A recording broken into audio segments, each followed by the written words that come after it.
कोकणातील प्रत्येक घडामोडींचे लाईव्ह अपडेट पाहण्यासाठी आताच कोकण कटा न्यूजच्या सर्व सोशल मीडियाच्या प्लॅटफॉर्मला लाईक, फॉलो आणि सबस्क्राईब करा.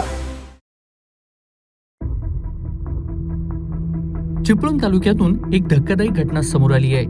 देवखेरकी गावातील एका हापूस आंब्याच्या बागेत मानवी हाडांचा जळालेला सापळा शनिवारी दुपारी सापडल्यानं संपूर्ण चिपळूण तालुक्यात खळबळ उडाली आहे. एका निळ्या रंगाच्या बॅगेत हा मृतदेह भरून तो जाळण्याचा प्रयत्न करण्यात आल्याचं प्राथमिक तपासात निष्पन्न झालंय.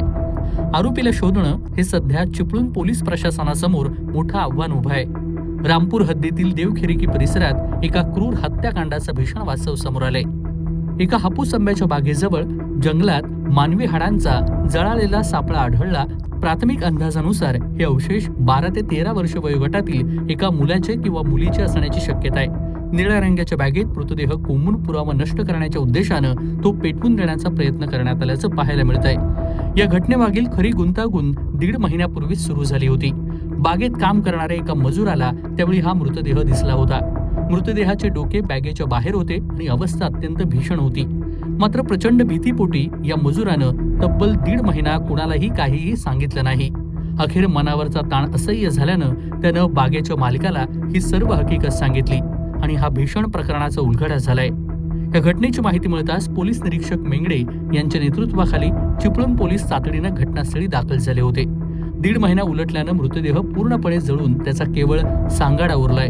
घटनास्थळी जळालेल्या निळ्या बॅगेचे अवशेष आणि 2 लोखंडी रॉड सापडले आहेत. हे ज्या कृत्यामध्ये वापरले गेल्याचा संशय व्यक्त केला जातोय. रत्नागिरी येथून फॉरेन्सिक टीमला पाचारण करण्यात आलं. हाडांचे नमुने तपासणीसाठी प्रयोगशाळेत पाठवण्यात आले आहेत. ज्या क्रूरतेनं हा मृतदेह बॅगेत भरून जाळला गेला त्यावरून हा पूर्वनियोजित खून असल्याचा संशय बळावलाय. इतक्या लहान वयाच्या मुलाची किंवा मुलीची हत्या कोणी, कशी आणि का केली याचा सध्या चिपळूण पोलीस तपास घेत आहेत.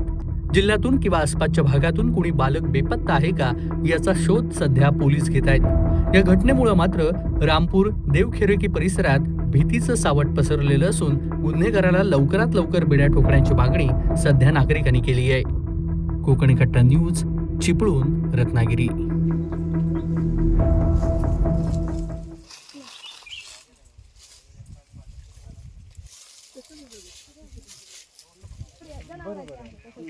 बरोबर आहे. तुम्ही फक्त एवढं काम करा. इकडे बघा, जेवढे हाडं दिसतात ना लहान मोठी ते बघा तिकडे समोर पण आहे. एकही सोडू नका. सांगतो थोडं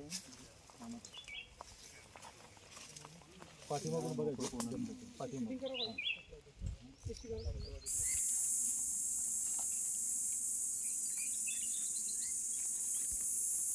हे सर जर असेल ना तर अंडर 12 आहे. खरोखर माणसाचे